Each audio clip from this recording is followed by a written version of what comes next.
Weir Solid pinion spacer.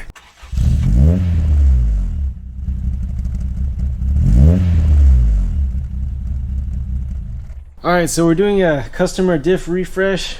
We got a brand new Weir 4.7 gear set, rear diff rebuild kit from Battle Garage, and then also from Battle Garage, Weir Solid pinion spacer. I'm going to show you guys how to set this up in this video. So in this solid spacer box, we get a few things. We get an assortment of shims. We get the solid pinion spacer itself.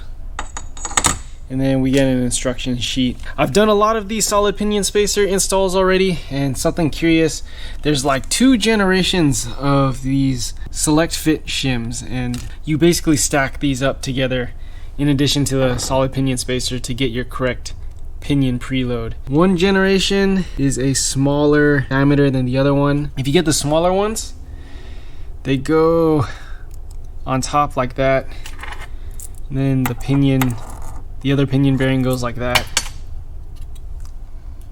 If you got the newer generation ones that are bigger in diameter, they go underneath between the solid spacer and the head pinion bearing. Alright, so what is pinion bearing preload? So you have 2 bearings like that. These bearings need a certain amount of preloading on them to work properly. Too much and you damage the bearings, too loose and then this guy does this, which is also bad for both the gear set and the bearings. Alright, so what normally comes in these cars is called a crush spacer. And so this guy normally goes right there. You can see that crush in it. And so how to install this guy is when you put the pinion nut on, this will actually crush a certain amount, and that'll change the distance and change the pinion bearing preload. The problem with these is that when you're driving in the car, these crush some more and then make the pinion preload both too loose, and then in some cases, like in this customer car, this crushed way too much, which caused the pinion to actually do this and damage the gear set. So no matter what, if you have a street car, track car, anything, I always recommend a solid pinion spacer. So I'm at this point of the install. I have my pinion depth already set, which means I have the correct amount of shims in here. And a common answer to a question I get that comes in many forms, I answer that pinion depth is separate and independent of pinion preload. So your depth can be set incorrectly, your preload could be set correctly, or the other way, your depth could be, you know, too deep, too shallow, and you could have not enough preload on these bearings with the solid pinion spacer or the crush sleeve. Alright, so let's set this up. What do the instructions say? So, place solid spacer on the pinion gear. Yes, did that. Place all the included shims on the pinion gear. I am not going to do that. So, this is a AE86 6.7 by experience. I would say like under 0.03 is where I'm going to need the pinion bearing preload, but yeah, by experience that's usually the ballpark. So I'm just going to grab 2.015, that's going to be 0.03. This is the style with the smaller diameter, so these are going to go on top.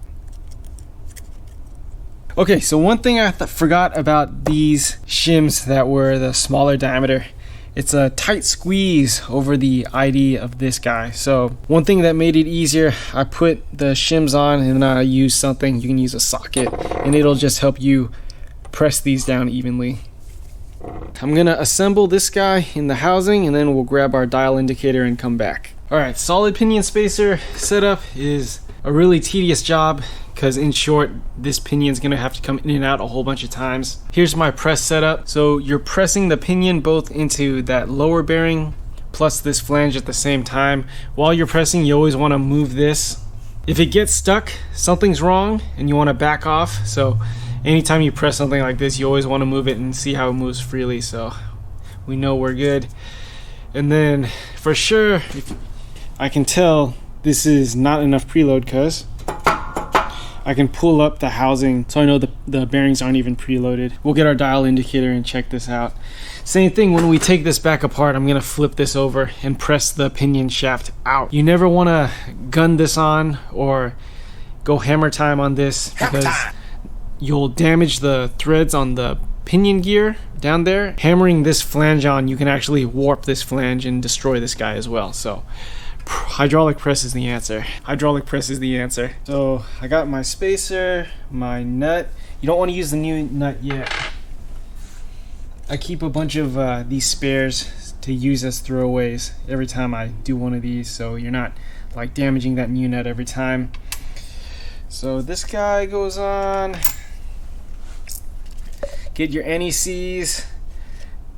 These threads gall up pretty easy, so this NECs will help prevent this from galling up. Thread my old nut on. One thing I noticed from experience, you don't want to just gun this on as tight as you can or ballpark gun it on. I found you really want to torque this down to your spec. Got my dial indicator set up on something stable, and then the face of it on the flange. Let's see how much play we have. So, oh man, 15. Okay, so just about 15 or 16. And that's going to be, all right, so that really means 0.015 or 0.016. So if I took out one of those 0.015 shims, I should be within the ballpark. So the goal is to get 0 clearance this way. Why don't we just take out one of these shims and then come back and see where we're at. All right, so here's why you see it's going to be tedious. I have my press set up to press the pinion out of both the flange and the other pinion bearing. You want to put something soft under here. I'll even put like my fingers under here so that the pinion gear doesn't just slam against the metal press plates. You really want to refrain from doing the easy thing and just hammering down on this pinion, because you can actually damage the bearings and races and a lot of other things. Alright, got this guy back together. Remember, all we have is just a single 0.015 shim. Just by feel, it feels like 0, but looks like I can pull it up like 0.005, but that just may be deflection in this thing. But this, I mean, this is pretty close to 0. So, what does Weir want us to do next? Once you have reached 0, remove 0.003 to 0.004 to preload the pinion bearings. Again, I could pull this up like 0.0005, whatever. So I'm gonna aim for this 0.004. That means if we do some mathematics, we need a 0.011 shim in there to get us to our proper preload. So why don't we put this shim in, and then we'll check our pinion bearing preload.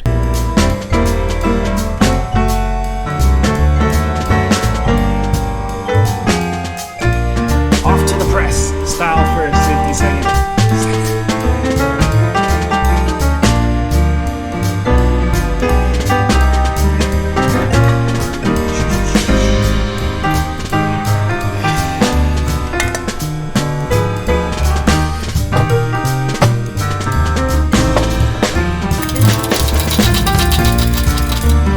Does it turn? Yes, it does. We're good.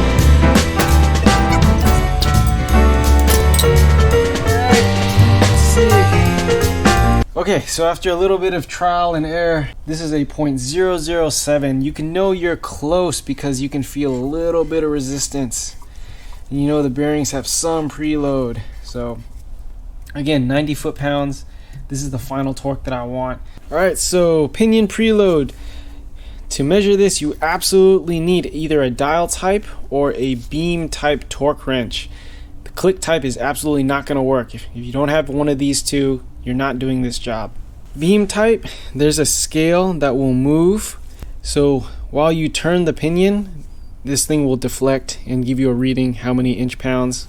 Similar, when you turn this dial will move and tell you how many inch-pounds. This is far more expensive, also far more accurate. This is far less expensive. This will also work. I used this for the longest time. But today, let's use my good tool. So we want to take not the starting, so not that. We want to take the turning torque. So 1, 2, 3, 4, about the 5th line. We'll go the other way. Same thing, just about the 5th line, which means, so it looks like each of these lines is 2.5 inch-pounds. So that means the 5th line is 10 inch-pounds. 10 is not enough. I'll give you 2 reasons why 10's not enough. So, first of all, it's in the spec, 13 to 15 inch-pounds. Second of all, I know by experience, when you run these in, these will loosen up. So that 10's not going to be enough. So that means we got to go smaller shim. Ooh, all right. So ended up 0.007 was the smallest of these size shims that were available, but I had a 0.006 in the larger size shim. So took that out.